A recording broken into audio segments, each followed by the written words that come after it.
വെണ്ട കണക്കുള്ളതൊക്കെ ആണെങ്കിൽ ഒരു 4-5 ഇരട്ടി വെള്ളം മതി. പയറിനാണെങ്കിൽ ഒരു 8 ഇരട്ടി വെള്ളം വേണം. ചീരയ്ക്ക് നമ്മൾ കൊടുക്കണമെങ്കിൽ ഒരിക്കലും 10 ഇരട്ടിയിൽ കുറയാതെ വെള്ളം കൊടുത്തേ ചീരയ്ക്ക് കൊടുക്കണം. അപ്പോൾ ഓരോ ചെടിക്കും അതിൻ്റെ പ്രത്യേകതകളുണ്ട്. വാഴയ്ക്ക് കൊടുക്കണമെങ്കിൽ 4 ഇരട്ടി വെള്ളം മതി. ഇതെല്ലാവരും ശ്രദ്ധിച്ച് കേൾക്കുക. ജീവാമൃതം പോലെ നല്ലൊരു വളം, ജൈവവളം നമുക്ക് വേറെ ഇല്ല എന്ന് തന്നെ പറയാം. ഇത് ഉണ്ടാക്കിയെടുക്കുന്നതിനുള്ള കുറച്ച് ബുദ്ധിമുട്ടുകൾ നമ്മൾ സഹിച്ചാൽ ഇത്രയും നല്ലൊരു വളം നമുക്ക് ഫീൽഡിൽ ഉണ്ടാക്കിയെടുക്കാൻ, നമ്മളെ സ്പോട്ടിൽ ഉണ്ടാക്കിയെടുക്കാൻ ഏറ്റവും എളുപ്പമുള്ളൊരു സാധനമാണ് ജീവാമൃതം. അത് ഒഴിച്ചു കൊടുത്തു കഴിഞ്ഞാൽ വളരെ പെട്ടെന്ന് തന്നെ ചെടികൾ അത് എടുക്കുന്നതും അത് ചെടികളിലുണ്ടാകുന്ന മാറ്റവും നമുക്കൊരു 3-4 ദിവസം കഴിയുമ്പോൾ തന്നെ അറിയാൻ പറ്റും. അപ്പോൾ ഇത് ജീവാമൃതം ഉണ്ടാക്കുന്നതിന് വേണ്ടുന്ന സാധനങ്ങൾ ഞാൻ പറയാം. 4 ഇനം പിണ്ണാക്ക്: കടലപ്പിണ്ണാക്ക്, പരുത്തിപ്പിണ്ണാക്ക്, തേങ്ങാപ്പിണ്ണാക്ക്, വേപ്പിൻ പിണ്ണാക്ക്. ഇങ്ങനെ 4. വേപ്പിൻ പിണ്ണാക്ക് നല്ലത് കിട്ടിയില്ലെങ്കിൽ വേപ്പിൻ്റെ ചതച്ച കുരു, ഇത് 4ഉം കൂടെ 1 കിലോ. പിന്നെ ശർക്കര 1 കിലോ. കടലമാവോ അല്ലെങ്കിൽ പയറ് പൊടിയോ 1 കിലോ. 2 പരിപ്പുള്ള ധാന്യം, ഇരട്ട പരിപ്പുള്ള ധാന്യത്തിൻ്റെ തന്നെ വേണം. ഗോതമ്പ് പറ്റില്ല, അരി പറ്റില്ല. ഇരട്ടപ്പൊടിപ്പ് അതിങ്ങനെ പൊടിച്ച് വരുമ്പോൾ 2 പരിപ്പുള്ള, പിളർന്ന് നോക്കിയാൽ 2 പരിപ്പുള്ള ധാന്യം, അതിൻ്റെ 1 കിലോ. അപ്പോൾ ഇത് ഇത്രയായി. പിന്നെ വേണ്ടത് ശർക്കര 1 കിലോ പറഞ്ഞല്ലോ. പിന്നെ വേണ്ടത് നമുക്ക് 10 കിലോ ചാണകം, അത് നമ്മൾ ഇട്ടിട്ടുണ്ട്. പിന്നെ ഇടാൻ പോകുന്നു. പിന്നെ വേണ്ടത് 10 ലിറ്റർ ഗോമൂത്രം. ഈ ചാണകം എടുത്തിട്ട്, അപ്പോൾ ഈ ചാണകം നമ്മൾ ആദ്യം ഇടുക.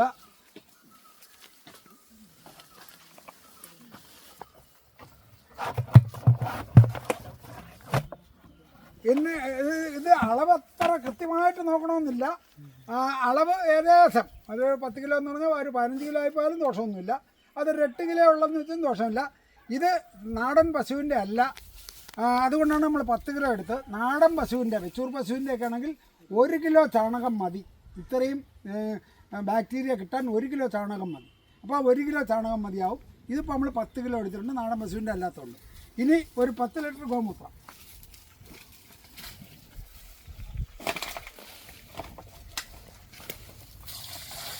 ഈ ഗോമൂത്രം ഏകദേശം ഒരു 6 മാസമെങ്കിലും പഴക്കമുള്ള ഗോമൂത്രമാണ് നമ്മളിപ്പോൾ ഒഴിക്കുന്നത്. ഗോമൂത്രം എത്ര പഴകുന്നോ അത്രയും നന്നായിരിക്കും. എടുത്ത ഉടനെയും ഉപയോഗിക്കാം, പക്ഷേ പഴകുന്നോറും ഗോമൂത്രത്തിൻ്റെ വീര്യം കൂടിക്കൊണ്ടിരിക്കും. ഇനി വേണ്ടത് പിണ്ണാക്കുകളാണ്. ഓരോന്നോട് ഒരു കവറിങ് ഏതായാലും മതി. ഗോമൂത്രത്തിൻ്റെ മണം കിട്ടുന്നുണ്ടല്ലോ. ഗോമൂത്രത്തിൻ്റെ മണം കിട്ടണം. ഇത് കടലപ്പിണ്ണാക്കാണ്, നമ്മളെ കടലപ്പിണ്ണാക്കാണ്. ഇത് 250 ഗ്രാമാണ് നമ്മൾ ഇടുന്നത്. 250 ഗ്രാം. അടുത്തത് ഇത് പരുത്തി പിണ്ണാക്കാണ്. ഈ 4 ഇനം പിണ്ണാക്ക് ഇടുന്നതിൻ്റെ കാരണം ഓരോ ഇനം പിണ്ണാക്കും ഓരോ ധാന്യത്തിൻ്റെ, ഓരോ എണ്ണക്കുരുവിൻ്റെ വേസ്റ്റാണ്. ആ എണ്ണ എടുത്തതിന് ശേഷം വരുന്ന വേസ്റ്റാണ്. ഇതിൽ ഓരോന്നിലും ഓരോ മൂലകങ്ങളാണ്, വിവിധങ്ങളായ മൂലകങ്ങളാണുള്ളത്. ഒന്നിലുള്ള മൂലകം മറ്റൊന്നിലുണ്ടാവണമെന്നില്ല. അതുകൊണ്ടാണ് 4 ഇനം പിണ്ണാക്ക് നമ്മൾ ഇടുന്നത്. ഇപ്പോൾ 2ാമത്തെ പിണ്ണാക്കായി. ഇനി വേണ്ടത് ഇത് തേങ്ങാ പിണ്ണാക്കാണ്. ഇത് നമുക്ക് പണ്ടൊക്കെ വിശപ്പടക്കാൻ ഉപയോഗിക്കുന്ന സാധനമാണ് തേങ്ങാ പിണ്ണാക്ക്, എൻ്റെ കുട്ടിക്കാലത്ത്. ആ തേങ്ങാ പിണ്ണാക്ക്, ഈ തേങ്ങാ പിണ്ണാക്ക് 250 ഗ്രാം.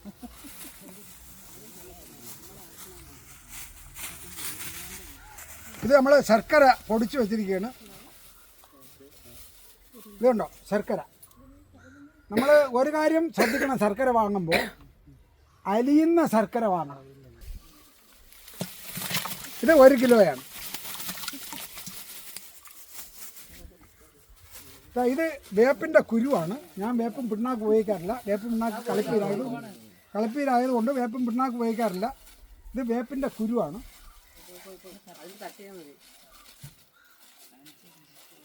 ഇതുണ്ടോ വേപ്പും കുരു എന്ന് പറഞ്ഞ് ചതച്ച വേപ്പും കുരു ഇങ്ങനെ ഇരിക്കും. എണ്ണ അല്ല, നമ്മൾ ചതച്ച മേടിക്കാൻ കിട്ടുന്നതാണ്. ഇത് കമ്പനികളിൽ നിന്നാണ് ഇത് കിട്ടുന്നത്. ഇതിൻ്റെ വടക്കേ ഇന്ത്യൻ നാളിൽ ഇത് വരുന്നത്. ഇത് എപ്പോഴും നമുക്കിവിടെ മേടിക്കാൻ കിട്ടില്ല. ഇവിടെ വരുന്ന സമയം നമ്മൾ അടിച്ച് ആവശ്യത്തിന് സൂക്ഷിക്കും. ഇതാണ് ഇതിൻ്റെ ഒരു പ്രത്യേകത ഉള്ളതുകൊണ്ട് ഞാൻ നേരത്തെ പറഞ്ഞ് പന്നിയെ വരട്ടാൻ ഏറ്റവും ബെസ്റ്റ് ഒരു സാധനമാണത്. ഇതിട്ട് നട്ട് കഴിഞ്ഞാൽ പന്നി ആ ധാന്യം എടുക്കില്ല. ഇത് 1 കിലോ 250 ഗ്രാം. എല്ലാ പിണ്ണാക്കും 4 പിണ്ണാക്കും 250 ഗ്രാം ഇതായി ശർക്കരയായി. ഇനി വേണ്ടത് ഇത് കടലമാവാണ്. ഇതിപ്പോൾ നമ്മൾ മേടിച്ചിരിക്കുന്ന കടലമാവാണ്. ഇത്തിരി വില കൂടുതലാണ് കടലമാവിന്. ഈ കടലമാവാണ് മേടിച്ചിരിക്കുന്നത്. ഈ കടലമാവ് ഇടാം. അല്ലെങ്കിൽ പെരുമ്പയർ ആണ് ഇപ്പം നമുക്ക് കിട്ടുന്നതിൽ വില കുറഞ്ഞ ധാന്യം. എൻ്റെ കൃഷിയിടത്തു നിന്ന് തന്നെ ഞാൻ ഒരു പിടി മണ്ണെടുത്തിരിക്കുകയാണ്. കാരണം ജൈവ കൃഷി ഇതിൽ കുറച്ച് വർഷങ്ങളായി ഞാൻ ജൈവ കൃഷിയാണ് ചെയ്യുന്നത്.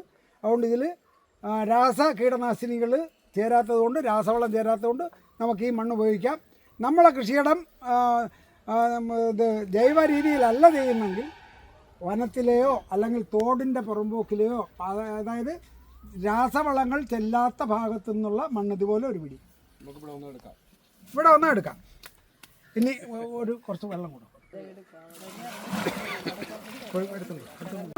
ഇതുപോലെ നമ്മൾ വലത്തോട്ട് തന്നെ ഇതിനെ കറക്കുക. ഉണ്ടോ? വലത്തോട്ട് തന്നെ കറക്കുക, ക്ലോക്ക് വൈസ്.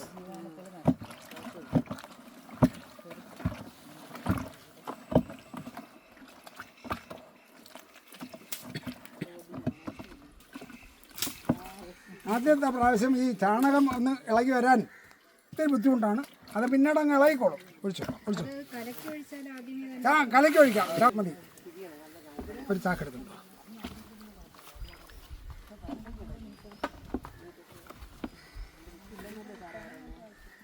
ഇപ്പോൾ നമ്മൾ ജീവാമൃതം റെഡി ആയിട്ടുണ്ട്. ഇനി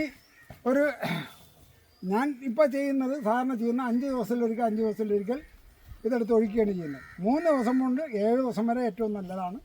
പിന്നീട് അങ്ങോട്ട് പോകുന്നതോറും ഇതിൻ്റെ ഗുണം കുറഞ്ഞു വരുമെന്നാണ് പറയുന്നത്. എനിക്ക് തന്നെ നമ്മളതിനെ പരിശോധിച്ച് നോക്കിയിട്ടില്ല. എന്നാലും നല്ല സമയത്ത് തന്നെ ഒരു 7 ദിവസത്തിനകം നമ്മൾ ഒഴിക്കും.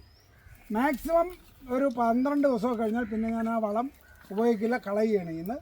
ഒരു കാരണവശാലും തെങ്ങിൻ്റെ മുട്ടിലോ അങ്ങനെ എവിടെയെങ്കിലും ഒഴിച്ചു കൊടുക്കും. നമ്മൾ ചെറിയ ചെടിക്ക് ഒഴിക്കില്ല. അപ്പോൾ ചെടികൾ നമ്മൾ ജീവാമൃതം കൊടുക്കുന്നത് എന്തിനാണോ നമ്മൾ കൊടുക്കുന്നത് ആ ചെടിയുടെ പ്രത്യേകത നമ്മൾ മനസ്സിലാക്കണം. ജീവാമൃതം ഒരു കാരണവശാലും തണ്ടിലോ വള്ളിയിലോ തട്ടരുത്. കുറച്ച് അകലെ വേണം കൊടുക്കേണ്ടത്.